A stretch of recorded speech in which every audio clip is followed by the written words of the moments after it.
Oui, mais très pur, mais très chaste, mais admirable, mais du bon conseil, mais du Sauveur, mais conçu sans le péché originel, mais très pur, mais sans tache, mais toujours vierge.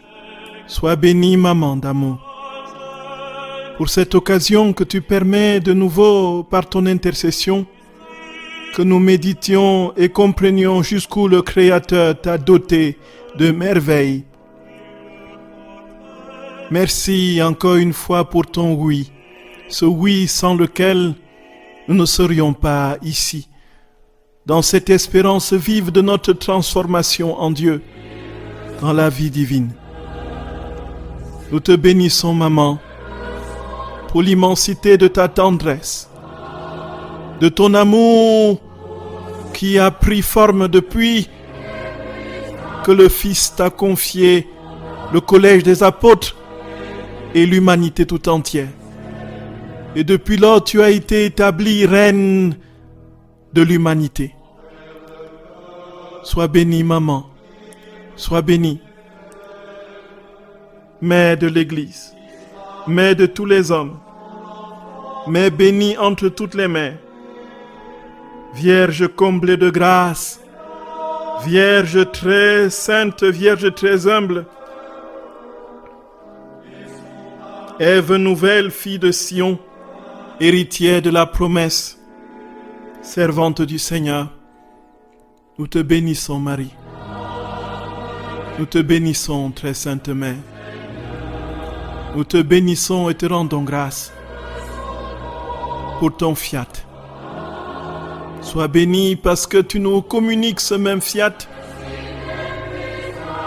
toi la trésorière de tous les biens divins. Merci, ô très sainte Mère.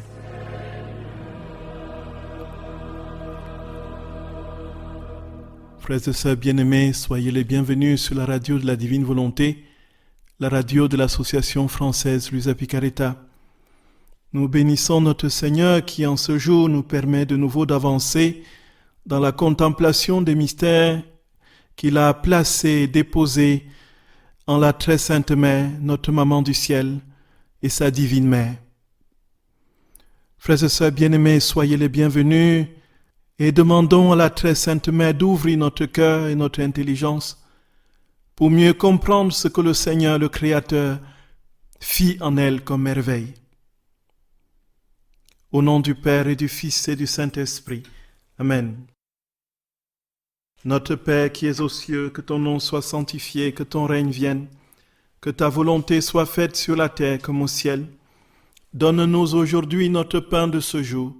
Pardonne-nous nos offenses, comme nous pardonnons aussi à ceux qui nous ont offensés.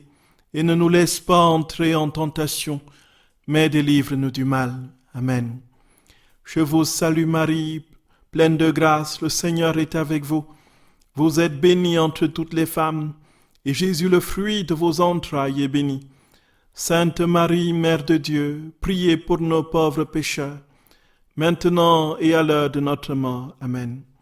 Je vous salue Marie, pleine de grâce, le Seigneur est avec vous. Vous êtes bénie entre toutes les femmes, et Jésus, le fruit de vos entrailles, est béni. Sainte Marie, Mère de Dieu, priez pour nos pauvres pécheurs, maintenant et à l'heure de notre mort. Amen. Je vous salue Marie, pleine de grâce, le Seigneur est avec vous. Vous êtes bénie entre toutes les femmes, et Jésus, le fruit de vos entrailles, est béni. Sainte Marie, Mère de Dieu, priez pour nos pauvres pécheurs, maintenant et à l'heure de notre mort. Amen. Je vous salue Marie, pleine de grâce, le Seigneur est avec vous. Vous êtes bénie entre toutes les femmes, et Jésus, le fruit de vos entrailles, est béni. Sainte Marie, Mère de Dieu, priez pour nos pauvres pécheurs, maintenant et à l'heure de notre mort. Amen. Je vous salue Marie, pleine de grâce, le Seigneur est avec vous. Vous êtes bénie entre toutes les femmes, et Jésus, le fruit de vos entrailles, est béni. Sainte Marie, Mère de Dieu, priez pour nos pauvres pécheurs, maintenant et à l'heure de notre mort. Amen. Je vous salue Marie, pleine de grâce, le Seigneur est avec vous. Vous êtes bénie entre toutes les femmes, et Jésus, le fruit de vos entrailles, est béni. Sainte Marie, Mère de Dieu, priez pour nos pauvres pécheurs, maintenant et à l'heure de notre mort. Amen. Je vous salue Marie, pleine de grâce, le Seigneur est avec vous. Vous êtes bénie entre toutes les femmes, et Jésus, le fruit de vos entrailles, est béni. Sainte Marie, Mère de Dieu, priez pour nos pauvres pécheurs, maintenant et à l'heure de notre mort. Amen. Je vous salue Marie, pleine de grâce, le Seigneur est avec vous. Vous êtes bénie entre toutes les femmes, et Jésus, le fruit de vos entrailles, est béni. Sainte Marie, Mère de Dieu, priez pour nos pauvres pécheurs, maintenant et à l'heure de notre mort. Amen. Je vous salue Marie, pleine de grâce, le Seigneur est avec vous. Vous êtes bénie entre toutes les femmes, et Jésus, le fruit de vos entrailles, est béni. Sainte Marie, Mère de Dieu, priez pour nos pauvres pécheurs, maintenant et à l'heure de notre mort. Amen. Je vous salue Marie, pleine de grâce, le Seigneur est avec vous. Vous êtes bénie entre toutes les femmes, et Jésus, le fruit de vos entrailles, est béni. Sainte Marie, Mère de Dieu, priez pour nos pauvres pécheurs, maintenant et à l'heure de notre mort. Amen. Gloire soit au Père et au Fils et au Saint-Esprit, comme il était au commencement, maintenant et toujours, et dans les siècles des siècles. Amen. Au nom de tous et pour tous, Seigneur, en communion avec ta très sainte Mère, nous te demandons la grâce d'une sagesse, d'une intelligence et d'une profondeur dans la compréhension de tes saints mystères, des merveilles que tu as réalisées en ta très sainte Mère. Au nom du Père et du Fils et du Saint-Esprit. Amen. Frères et sœurs bien-aimés, soyez les bienvenus sur cette radio. Que la très sainte Mère vous accorde de comprendre jusqu'où elle attend de nous que nous soyons des rois et des reines comme elle. Soyez bénis, frères et sœurs.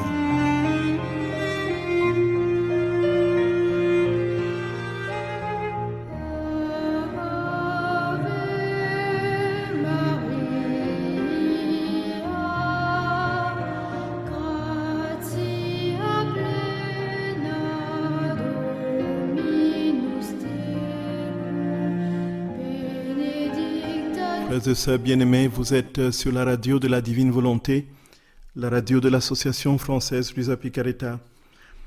Nous avons parlé de la dernière fois de l'Immaculée Conception de notre très sainte Mère.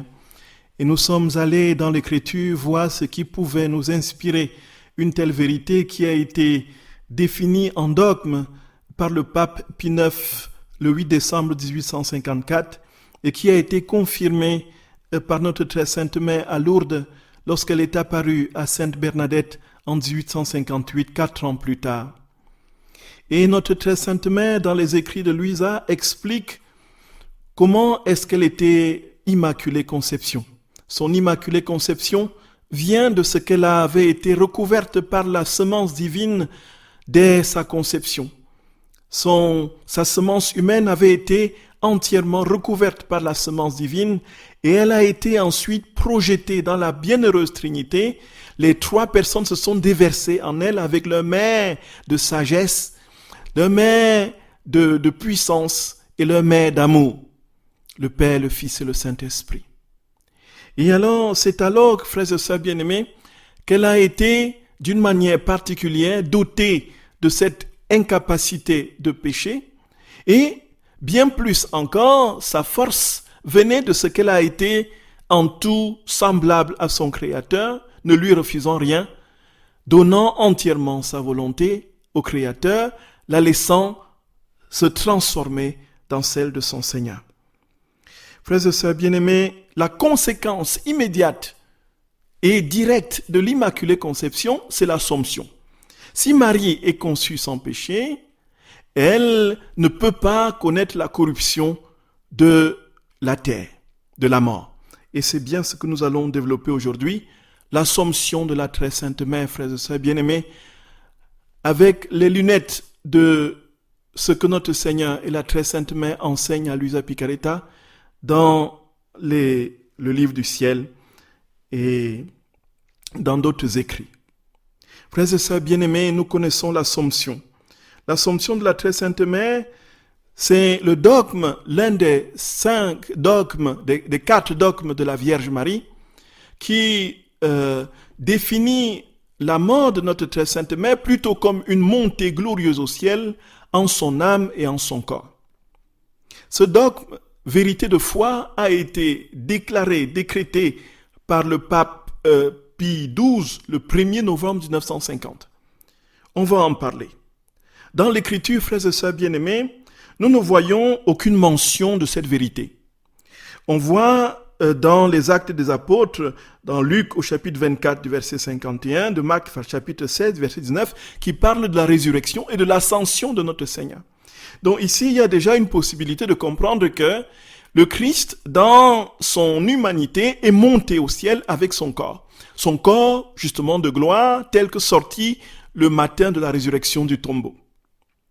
Et alors, on a, dans l'ordre de l'Assomption, effectivement, on va parler des arguments théologiques après.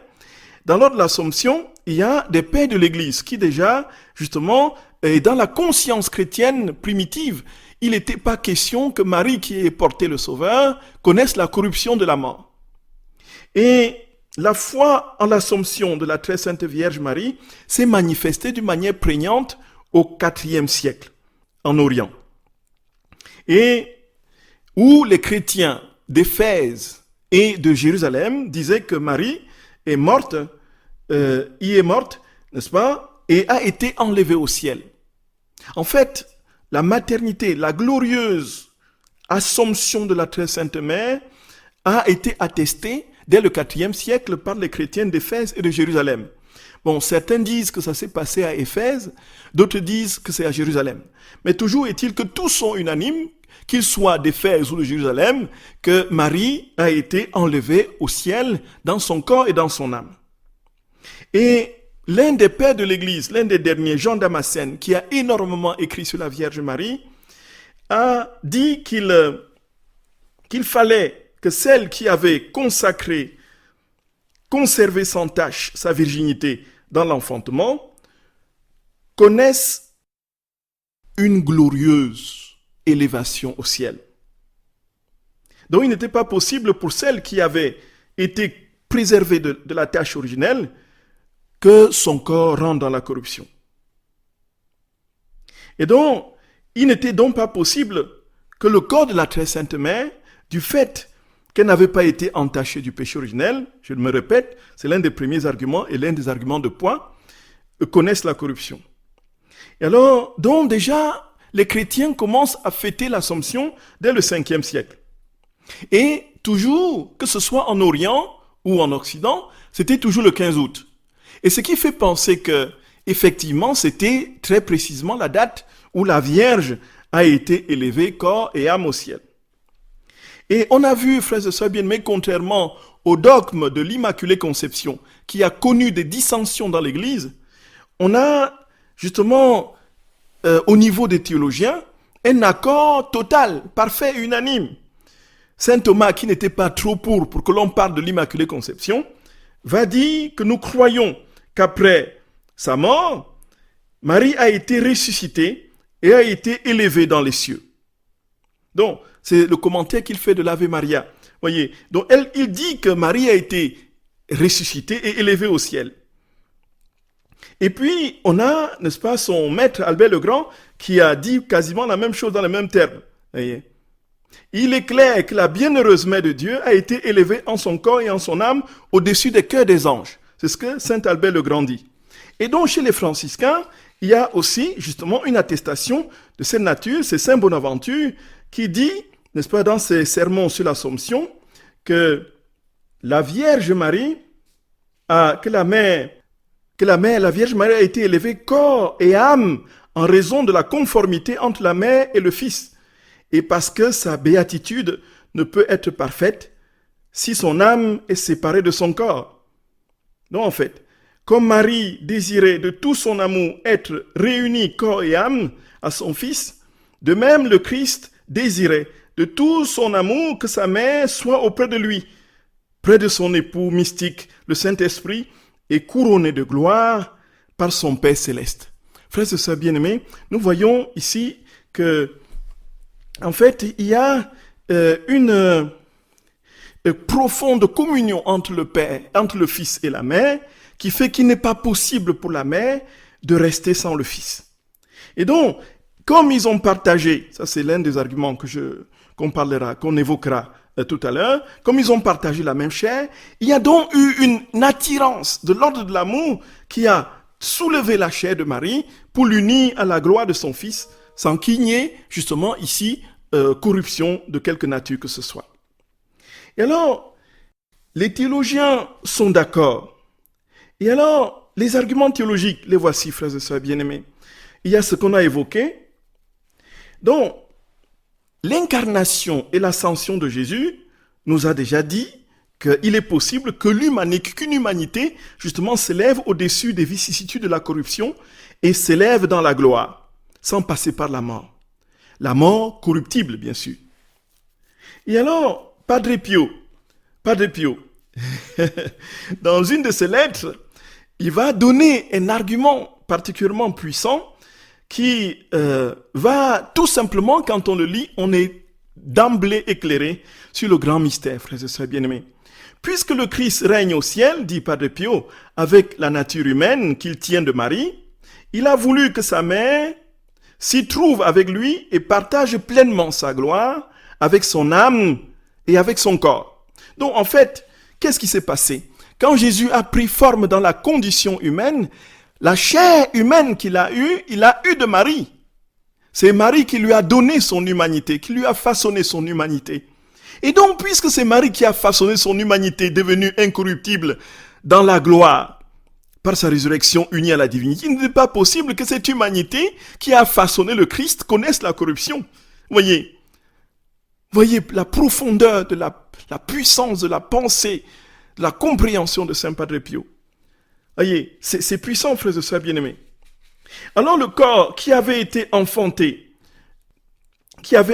le Sauveur du monde, par la conception de l'Esprit Saint, ne pouvait subir la décomposition comme le corps des autres créatures. Puisque, deuxième chose, c'est que cette humanité de la Vierge a constitué le corps humain du Christ, ça ne peut donc pas être corruptible du fait de l'Immaculée Conception. Jésus ne pouvant pas prendre forme dans une chair pécheresse. Et en plus de cela, frères et sœurs bien-aimés, elle a donné naissance au Sauveur par l'investissement du Saint-Esprit. Donc elle a été comblée de grâce. Le Saint-Esprit l'a investie. Elle a été épousée par le Saint-Esprit, de part en part. Donc son corps était un corps spirituel, un corps, comme on peut dire, un corps investi de part en part par l'Esprit Saint. Et donc par la Trinité. Donc elle vivait dans la Trinité du fait qu'elle était épouse de l'Esprit Saint.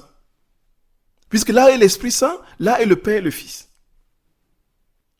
Et alors, elle montre un autre argument que nous avons évoqué en premier, en raison de son Immaculée Conception. Et alors, Pie XII, frères et sœurs bien-aimés, lorsque Pie XII arrive, dans le pontificat de Pie XII commence, alors il est envahi par des lettres de partout qui lui demandent en fait de proclamer ce dogme de la glorieuse Assomption de la Vierge Marie. Et le 1er mai 1946, alors il va adresser à tous les évêques, n'est-ce pas, une lettre, leur demandant en fait de se prononcer sur cette vérité et de dire ce qu'ils en pensent. Est-ce qu'ils sont d'accord pour que Marie soit proclamée, le dogme de l'Assomption de la Vierge Marie soit proclamé?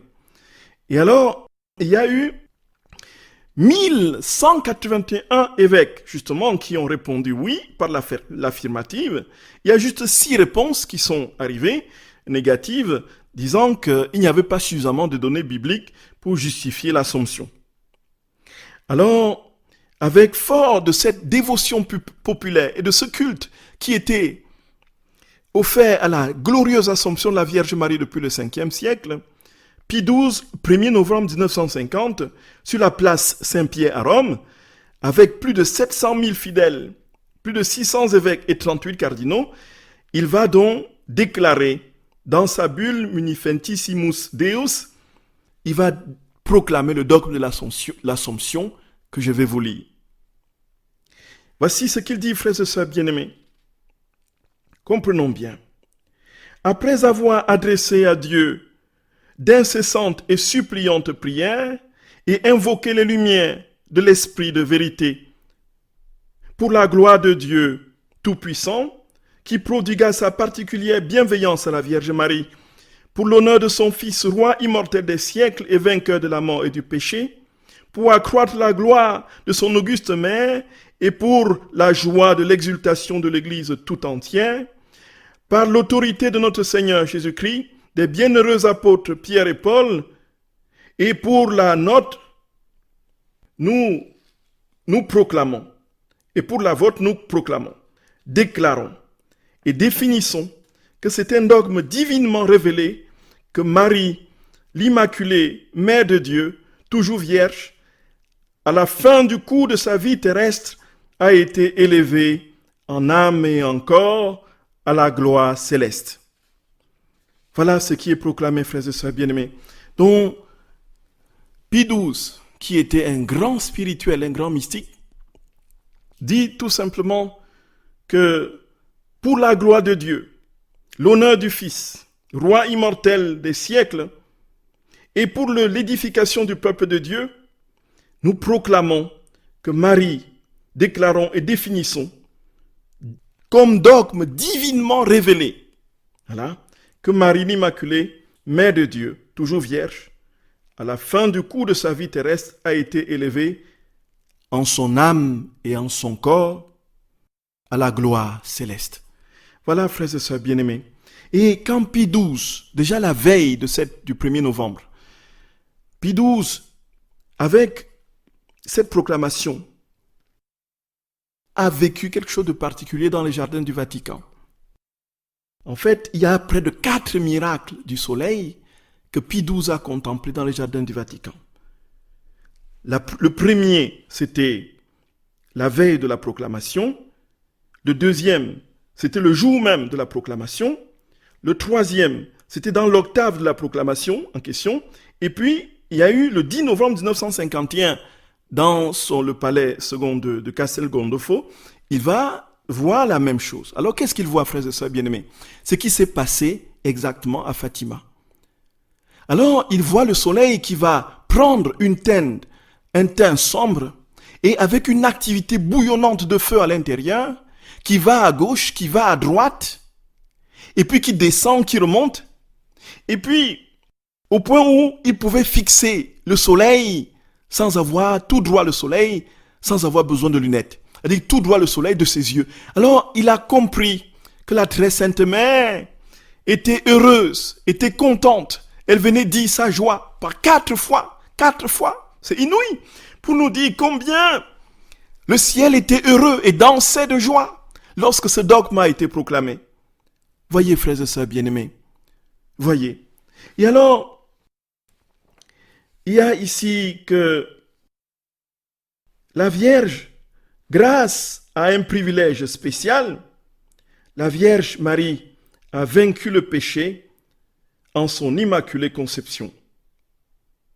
Et de ce fait, elle n'a pas été sujette à la loi de demeurer dans la corruption du tombeau. Elle ne doit pas non plus attendre jusqu'à la fin du monde la rédemption de son corps.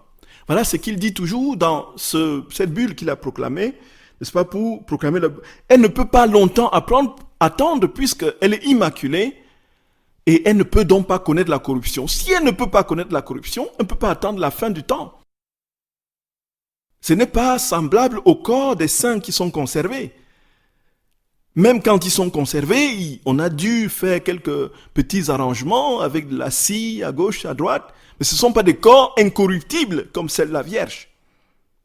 Et c'est justement notre très sainte mère, frères et sœurs bien-aimés, qui au XVIIe siècle va parler à la vénérable Maria d'Agreda et lui dit, en fait, tout ce qui s'est passé, puisque lorsque le Fils l'a confié à Jean, elle s'est occupée des apôtres.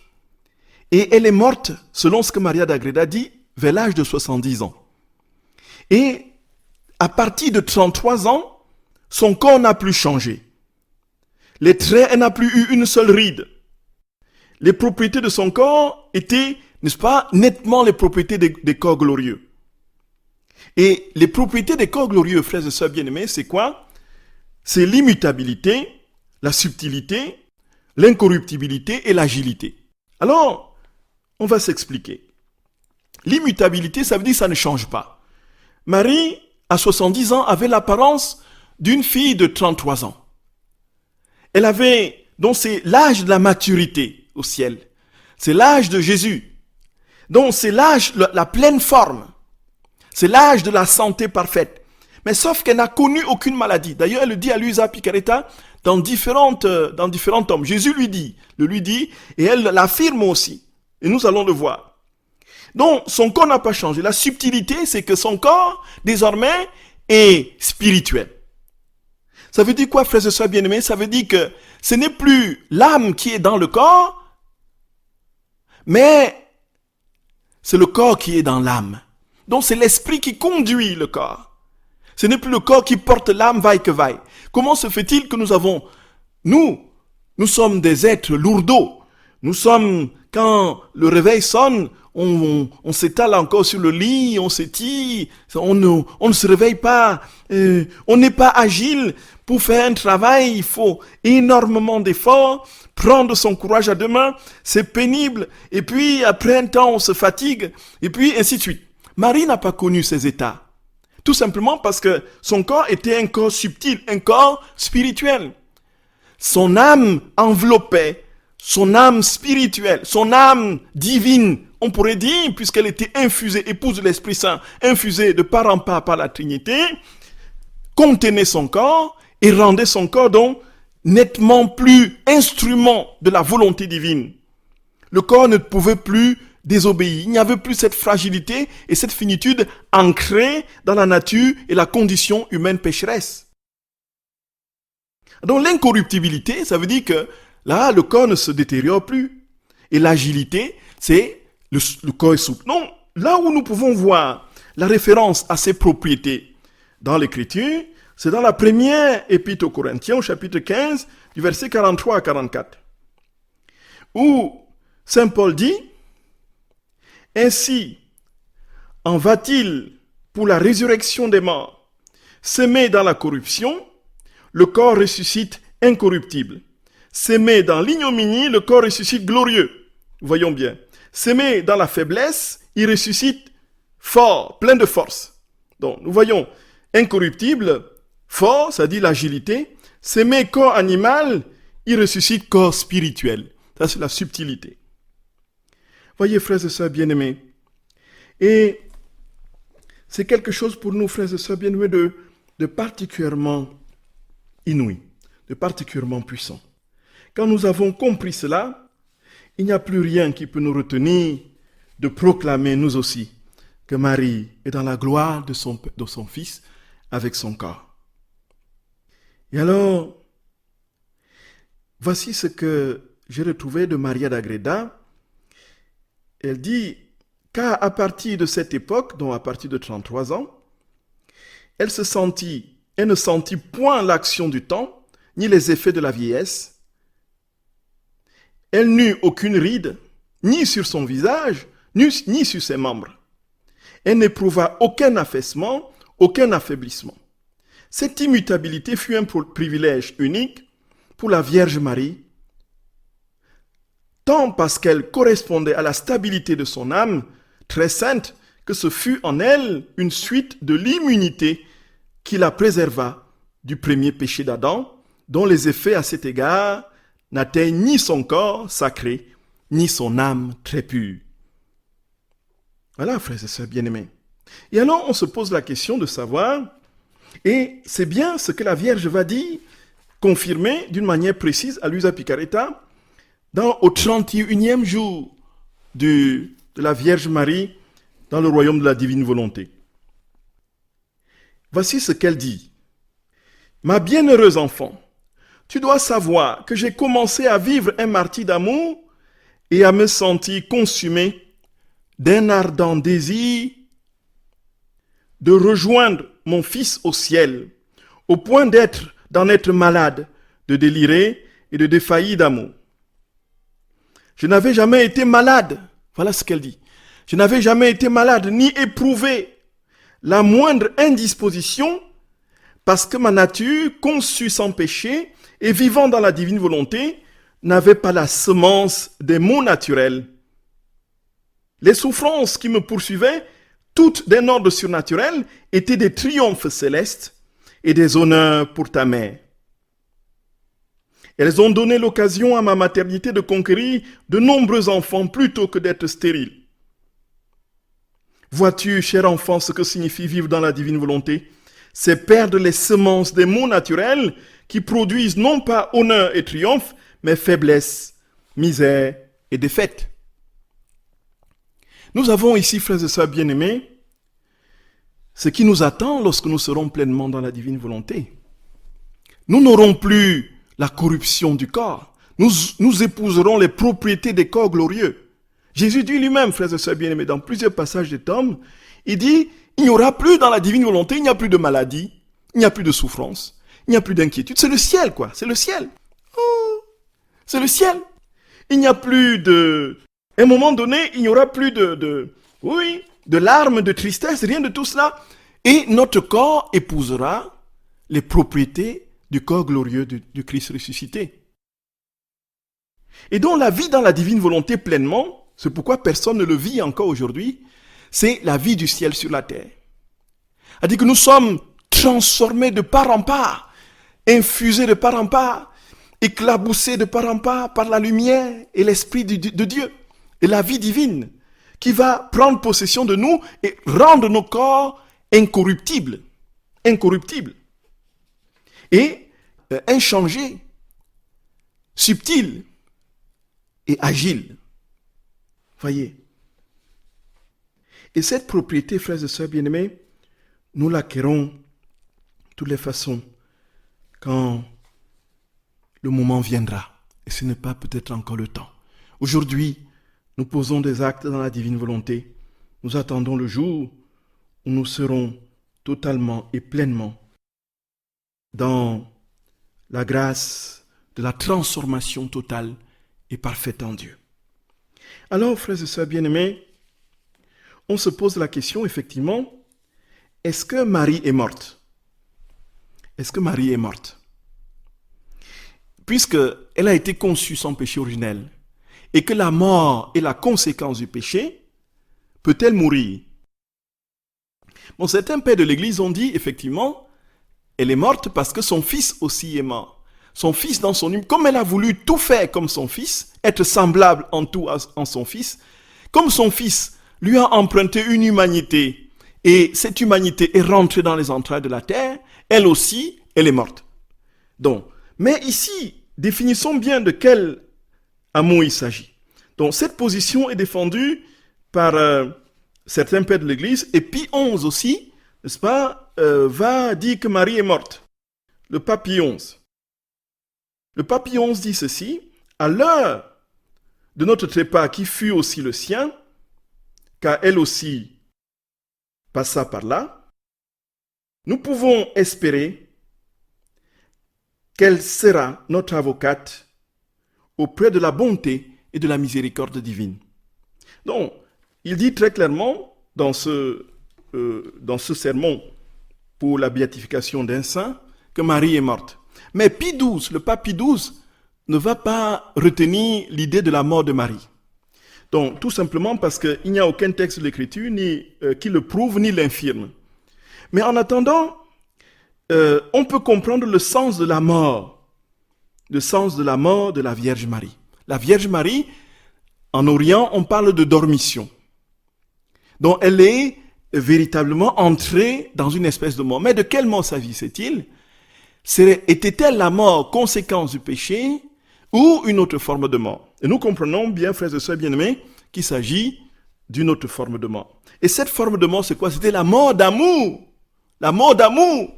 Tellement elle était séparée de son fils, elle avait eu le temps pendant près de 70 ans de s'occuper de l'Église, donc plusieurs années, après la mort de son fils, de s'occuper de l'Église naissante, de travailler à rassembler les fils autour des apôtres, les disciples autour des apôtres, à prier pour eux, à leur donner des conseils. Ça faisait long. Et comme, malgré l'union spirituelle qu'elle avait avec son fils, cela ne suffisait pas. Il fallait absolument qu'elle soit unie totalement à son fils. Et c'est cela, justement, frères et sœurs bien-aimés, c'est une mort extatique, on pourrait dire. C'est-à-dire qu'elle est entrée dans une extase amoureuse avec son fils, et le fils dont l'a accueilli dans sa gloire. Et ça a été, justement, frères et sœurs bien-aimés, la grâce, un signe de cette assomption. Et c'est pour nous l'occasion, frères et sœurs bien-aimés, et beaucoup le disent, il y a naturellement Saint François de Sales qui l'a dit, et puis la Vierge va confirmer cela, frères et sœurs bien-aimés, dans le 31e jour justement du mois de mai. Alors, elle va raconter, ça c'est fou, elle va raconter son assomption à la Vierge, à la petite Louisa. Il raconte comment elle a été justement préparée, tous les détails, elle donne des détails parfaits. Mais ici, comprenons, frères et sœurs bien, c'est mieux de lire plutôt que de commenter. Alors, voici ce que notre très sainte mère dit à Louisa au sujet de son assomption. Alors, il dit: très cher enfant, ta mère est aujourd'hui en fête, car je veux te parler de mon départ pour le ciel. Ce jour où j'ai fini d'accomplir la divine volonté sur la terre, il n'y avait pas en moi un souffle, un battement de cœur, une seule action où le divin fiat ne participait pas entièrement. Et j'en étais si embelli, enrichi et sanctifié que les anges eux-mêmes en étaient émerveillés. Sache qu'avant de partir pour la patrie céleste, je suis retourné à Jérusalem avec mon bien-aimé Jean. C'était la dernière fois que je marchais sur la terre dans ma chair mortelle, et toutes les créatures, comme si elles en avaient l'intuition, se prosternaient autour de moi. Donc, frères et sœurs bien-aimés, nous avons compris que une fois qu'on est en Dieu, on est en harmonie parfaite avec toute la création. Et donc, tous les éléments de la création reconnaissent leur Créateur. Et comme le Créateur vit en Marie, tous les êtres créés se prosternaient devant lui. On voit dans un des tomes où Jésus dit que c'est par discrétion qu'il renvoyait les oiseaux qui étaient prêts à lui apporter à manger. Vous voyez, quand il marchait, qui venaient l'entourer, servir son maître, pour ne pas attirer l'attention des curieux, alors il leur demandait de partir. Et Marie dit que quand elle s'est promenée le dernier jour, il y avait tous les éléments de la création qui venaient se prosterner autour d'elle. Nous pouvons imaginer les oiseaux, frères et sœurs bien-aimés. Nous pouvons imaginer justement tous les animaux domestiques ou autres qui étaient là à Jérusalem, qui chaque fois que Marie passait, voilà, venaient lui dire: je te salue, je vous salue notre reine, je vous salue notre reine. Elle dit, voici ce qu'elle dit: depuis les poissons des mers que je traversais jusqu'au plus petit oiseau, tous voulaient être bénis par leur reine. Je les bénis tous en leur donnant mon dernier adieu. Arrivé à Jérusalem, je me suis retiré dans l'appartement où Jean m'avait amené pour ne plus en sortir. Donc, nous comprenons, la Vierge dit très bien qu'elle est morte, qu'elle a rendu son âme au Seigneur dans l'appartement de Jean. Voilà ce que la Vierge dit. Et voici ce qu'elle dit, décrit plus loin. Elle dit très précisément que cette mort était une mort d'impur amour. De la mort d'impur amour. Voyez, frères et sœurs bien-aimés. Ma cher enfant, écoute-moi. J'étais encore malade d'amour. Voilà. Le divin fiat, pour nous consoler, moi et les apôtres, permit également, de manière presque prodigieuse, que tous les apôtres, sauf un, forment autour de moi une couronne au moment de partir pour le ciel. Donc, elle dit très bien que tous les apôtres étaient réunis autour d'elle. Tous avaient le cœur serré et pleuraient amèrement. Je les consolais et les recommandais tous de façon spéciale à l'Église naissante, leur donnant à tous ma bénédiction maternelle et laissant ainsi dans leur cœur la paternité de l'amour envers les âmes. Mon cher fils ne faisait qu'aller et venir au ciel. Voyons l'empressement de Jésus, l'impatience de Jésus. Si on peut parler d'impatience, tellement c'est l'amour dévorant des deux cœurs qui veulent enfin se réunir. Alors, quand est-ce que tu vas venir, maman? Ah oui, maman, je t'attends, maman. Il marque les 100 pas au ciel. Voilà.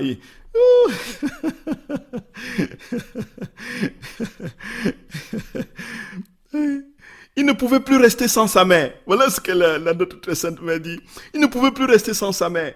J'ai rendu mon dernier soupir de pur amour dans l'infinitude de la divine volonté. Mon fils me reçut entre ses bras et me conduisit au ciel parmi les chœurs des anges qui chantaient des hymnes de louange à leur reine. Je peux dire que le ciel s'est vidé pour venir à ma rencontre. Tous se réjouissaient de ma présence et disaient en chœur, dans un ravissement d'admiration, « Quelle est celle-ci qui s'en vient de l'exil, soutenue par son Seigneur, toute belle, toute sainte, avec le sceptre de reine. Sa grandeur est telle que les cieux s'inclinent pour la recevoir. Aucune autre créature n'est entrée dans les régions célestes aussi pareille, aussi spéciale, aussi puissante et avec suprématie surtout. » Et alors, notre très sainte mère, frères et sœurs bien-aimés, va dire que le ciel tout entier lui chantait des hymnes. Donc c'était moi, celle qui ne faisait jamais sa propre volonté. La divine volonté abondait en moi au point d'étendre les cieux merveilleux, des soleils éclatants et des mers de beauté, d'amour, de sainteté, qui me permettaient d'apporter la lumière, l'amour et la sainteté à tous et à toutes choses et à tout enclos dans mon ciel. C'était l'opération de la divine volonté à l'œuvre en moi qui avait opéré un prodige si grand. J'étais la seule créature entrée au ciel et qui avait formé son royaume dans son âme. Toute la cour céleste en me voyant s'émerveillait de voir en moi le ciel. Me regardant à nouveau, ils voyaient en moi le soleil et incapables de détacher leur regard, regardant-le plus profondément, ils voyaient la mer et trouvaient même en moi la terre très pure de mon humanité dans sa plus belle efflorescence. Ravis, ils s'exclamaient, « Comme elle est belle! Tout est concentré en elle. Il ne lui manque rien. De toutes les œuvres de son Créateur, elle est la seule œuvre complète de toute la création. » Voilà, frères et sœurs bien-aimés. Et elle dit que c'était la première fête en l'honneur de la divine volonté. Nous avons compris que la clé de voûte de toutes les grâces que Jésus, le Créateur, a déposées en la Vierge Marie, c'est la divine volonté. L'Immaculée Conception, c'est l'œuvre de la divine volonté. Sa glorieuse Assomption, c'est l'œuvre de la divine volonté, qui est la conséquence justement de cette Immaculée Conception, c'est l'œuvre de la divine volonté. Donc, elle dit, en fait, si tu veux vivre ce que j'ai vécu, vis dans la divine volonté. Abandonne ta volonté. Épouse la mienne. Tout revient à la même chose. C'est le même refrain, frères et sœurs bien-aimés. C'est la base, le fondement, le socle de la vie du ciel. Personne ne va au ciel avec sa volonté propre. Ce n'est pas possible. Il s'ensuit, frères et sœurs bien-aimés, que le Seigneur veut que nous le laissions entièrement faire. S'il y a quelque chose de l'ordre d'une volonté en nous, nous passons au purgatoire pour les purifier, pour que la vie divine, pour que ce qui reste d'humain en nous soit entièrement divin. Et ce qui est divin, c'est bien sûr amour. C'est pourquoi Jésus dit que notre vie est faite d'amour. On va au ciel tout droit quand notre vie est complète en amour. Donc s'il y a des vides, s'il y a des creux, s'il y a des fissures qui ne sont pas amour, donc qui ne sont pas Dieu, qui ne sont pas divine volonté, non, il faut les remplir. Si nous ne les remplissons pas ici-bas, alors nous les remplissons au purgatoire. Voyez, frères et sœurs bien-aimés, voyez, c'est inouï.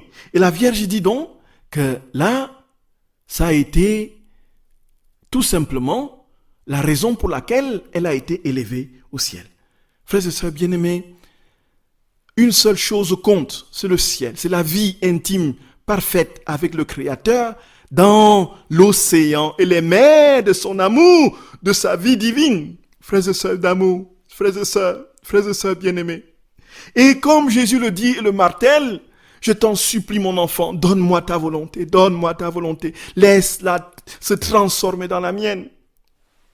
Voyez frères et sœurs, que Jésus, par l'intercession de sa très sainte mère, frères et sœurs bien-aimés, nous accorde sa tresse, sa grâce, et cette vie, ce cadeau, qui nous donne chaque jour de lui dire, viens, divine volonté, viens prendre toute la place en moi, viens régner en moi. Parle, commande, règne, viens régner en moi. Viens régner en moi, divine volonté. Et alors, frères et sœurs bien-aimés, nous serons capables, comme la Vierge Marie, d'être immortels, d'être incorruptibles, d'être immuables, d'être agiles dans nos corps glorieux.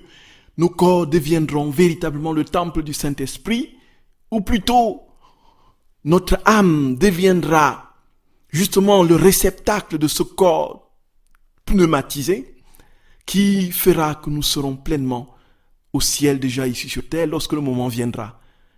Il s'agit de dire chaque jour, oui Jésus, je te donne ma volonté, Seigneur, je te donne ma volonté, donne-moi la tienne. Je te donne ma volonté, donne-moi la tienne. Frères et sœurs bien-aimés, voilà le secret de la glorieuse Assomption de Marie. Frères et sœurs bien-aimés, à tout de suite. Ne quittez pas, je vous en prie, ne quittez pas. Et tout de suite pour des questions.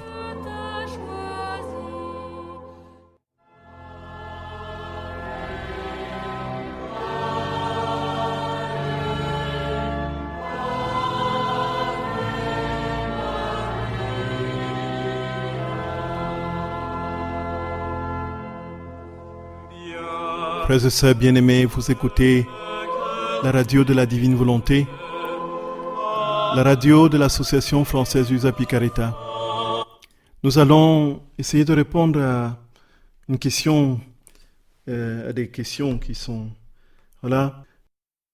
Le don de la Divine Volonté, c'est la question, ayant été donné il y a 1 siècle seulement, on peut penser qu'il faudra encore des siècles pour que la volonté de Dieu soit effective sur la terre comme au ciel, ou des dizaines d'années suffisent. Comment mettre cela en relation avec les éléments de temporalité donnés à Maria Valtorta, Vassula, sur la parousie à venir, ainsi que sur la venue de l'Antéchrist, qui semble plutôt à l'horizon de la décade que des siècles. Voilà. À Fatima, Garabandal et Medjugorje, qui sont dans une parfaite continuité, on a bien compris que l'avertissement est pour bientôt. Est-ce que dans le livre du ciel, notre Seigneur Jésus bien-aimé nous enseigne sur les temps à venir, sur la fin des temps, et dévoile davantage que dans la Bible? Point d'interrogation. Quel rapport entre 5780 ans dans le calendrier juif et les 3 cycles de 2000 ans qui pourraient sembler une durée logique? Donc reste-t-il 220 ans pour la résurrection des corps? Voilà. Oui. Donc, mon cher frère, disons que pour ce qui est des événements qui concernent la fin des temps, le Seigneur, tant dans l'Écriture, comme nous le savons, tout comme dans les messages qu'il peut donner à Fatima, donc je parle de ceux qui sont reconnus par l'Église. Donc il y a effectivement une manière de les comprendre. Je crois que dans l'interprétation des messages de Fatima, par exemple, Benoît XVI avait donné un ensemble de critères pour comprendre les messages et les visions de type apocalyptique. Donc il y a déjà ça qu'il faudra que l'on retienne. La deuxième chose, mon cher frère, c'est le fait que dans ce que le Seigneur dit, il n'y a aucune précision de date. Donc, il n'y a jamais de précision de date. C'est pourquoi tous ceux qui ont essayé de faire des calculs précis se sont trompés alors d'une manière lamentable. Je parle des sectes, de nombreuses sectes chrétiennes. Je parle des adventistes, par exemple, qui ont plusieurs fois donné la date de la fin du monde qui ne s'est pas réalisée. D'autres sectes aussi, ainsi de suite. Et chaque fois qu'on a voulu rentrer dans les calculs humains, on s'est alors fourré la cheville. C'est une certitude que le Seigneur ne réserve cela qu'à lui-même. C'est dans son temps à lui. Et son temps, frères et sœurs, est un temps qui échappe à la logique humaine. C'est pourquoi il dit dans l'Écriture, à différents endroits, « Je viens comme un voleur. Je viens comme un voleur. » La conscience chrétienne primitive était tellement imprégnée de la certitude que Jésus reviendrait, que Saint Paul, dans la première épître aux Thessaloniciens, au chapitre 3, va décrire l'arrivée du Seigneur en l'incluant comme celui qui serait vivant quand Jésus reviendra. Puisqu'il dit que au son de la trompette, les morts en Christ ressusciteront en premier.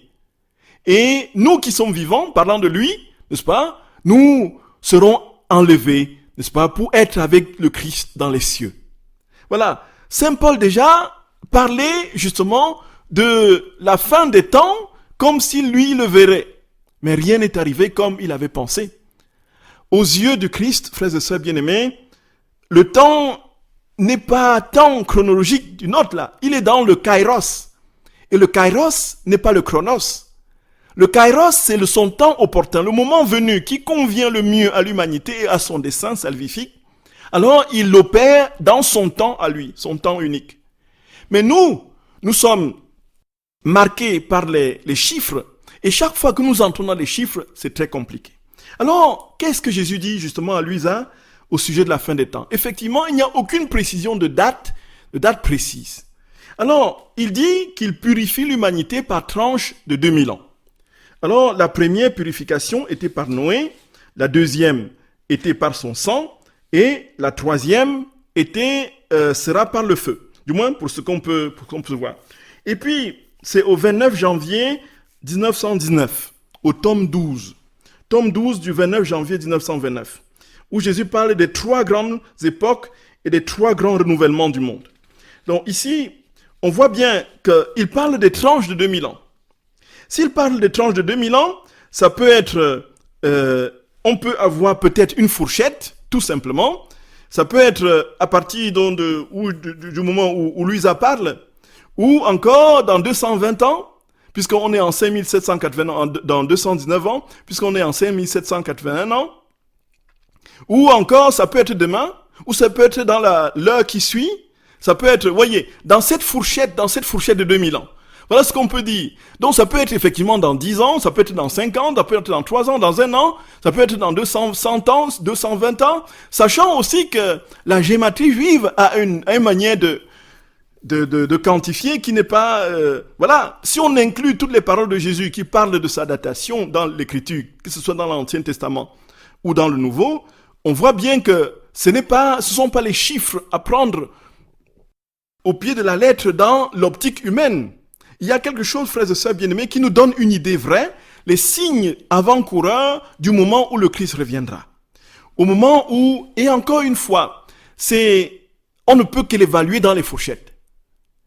On ne peut qu'évaluer dans les fourchettes. Et même là encore, le Seigneur nous dit, mais restez prêts, veillez, car vous ne savez ni le jour ni l'heure, vous ne savez pas quand le maître reviendra. Voyez. Donc ils viennent comme un voleur. Donc l'essentiel pour nous étant d'être prêts. Mais toujours est-il que les signes qui s'amoncellent nous font penser effectivement, et si Jésus a dit très bien qu'il purifie tous les 2000 ans, cela ne veut pas dire qu'à 2000 ans, à l'an 6000 pile, il va opérer la purification. Ça peut être 100 ans avant, 50 ans avant, ainsi de suite, comme je l'ai déjà dit.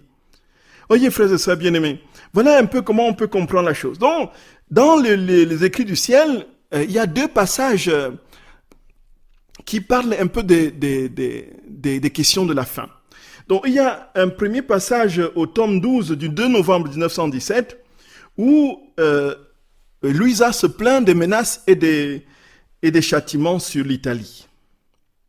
Alors, elle va essayer de lui dire, bon, voilà, Jésus essaie de faire en sorte que les âmes ne soient pas...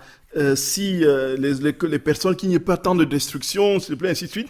Et Jésus dit, comment est-ce que ça peut se faire si leur âme, leur volonté n'est pas purifiée. Alors il faut que ces choses arrivent nécessairement pour que, voilà.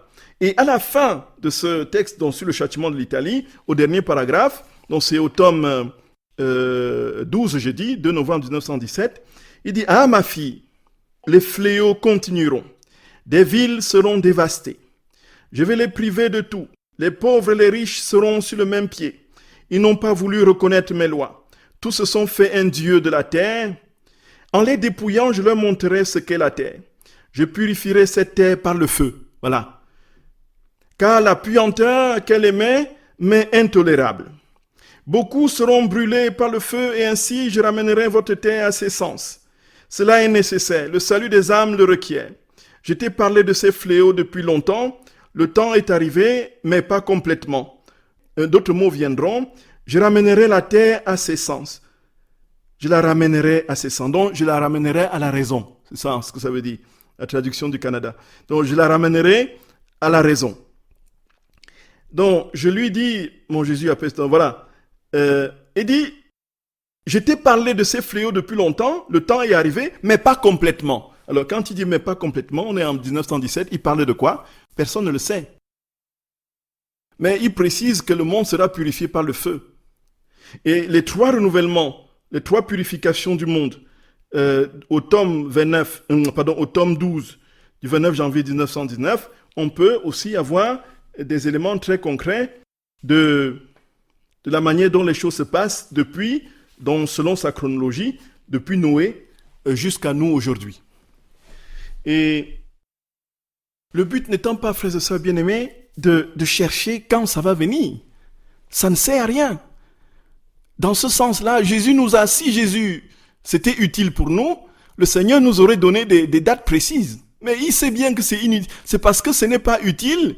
Il veut que nous soyons en veille, comme celui qui veille et attend que le voleur, n'est-ce pas, pour que le voleur ne vienne pas percer la maison. Il veut que nous soyons dans cette posture. C'est pourquoi il ne nous précise rien. Que notre âme soit constamment en lui. Donc ceux qui essayent de faire des calculs très très précis ont toujours été très déçus. Mon cher frère, voilà ce que je peux dire pour les différentes questions. Effectivement, ça peut être dans une décade ou dans 220 ans, 219 ans. La fourchette est là, apparemment. Et donc, une autre question, frères et sœurs, bien-aimés, qui dit, en fait, comment se fait-il que les animaux se prosternaient devant la très sainte Vierge Marie alors qu'ils n'ont pas de conscience? Bon, ça c'est impressionnant. Effectivement, c'est une excellente question. La conscience, frères et sœurs, il y a différents degrés de conscience. C'est ça en fait.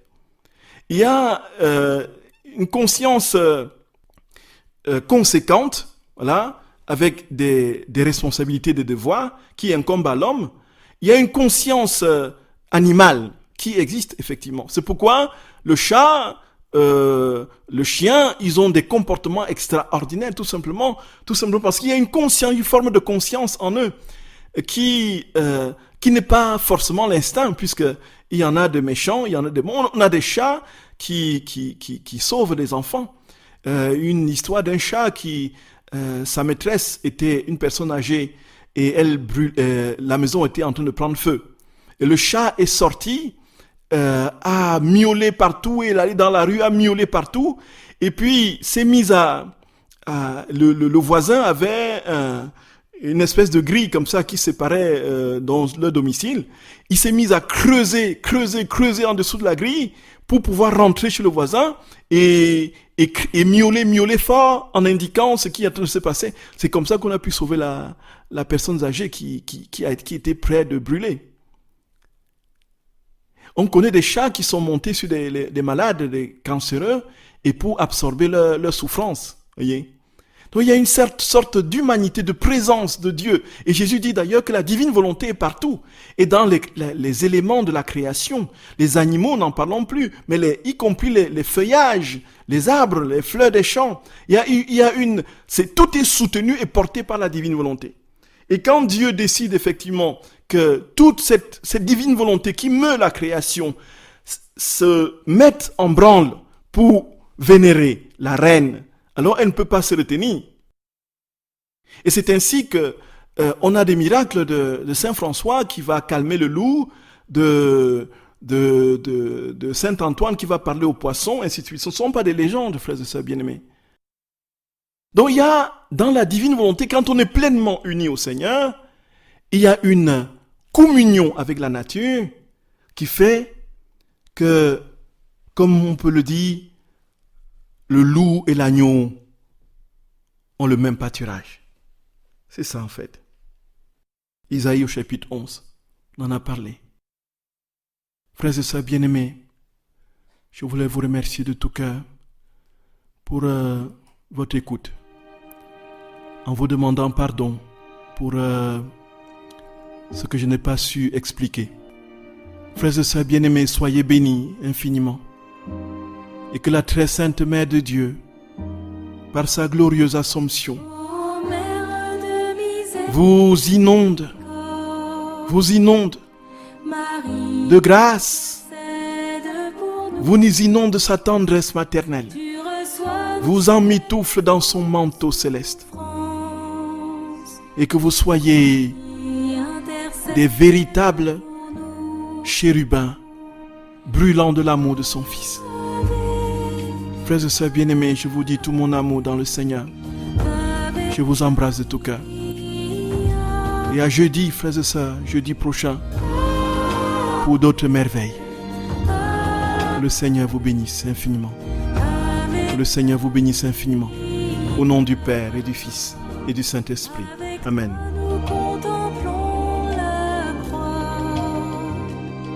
Marie intercède pour nous. Apprends-nous à vivre dans la foi. Marie intercède pour nous. Ave Maria.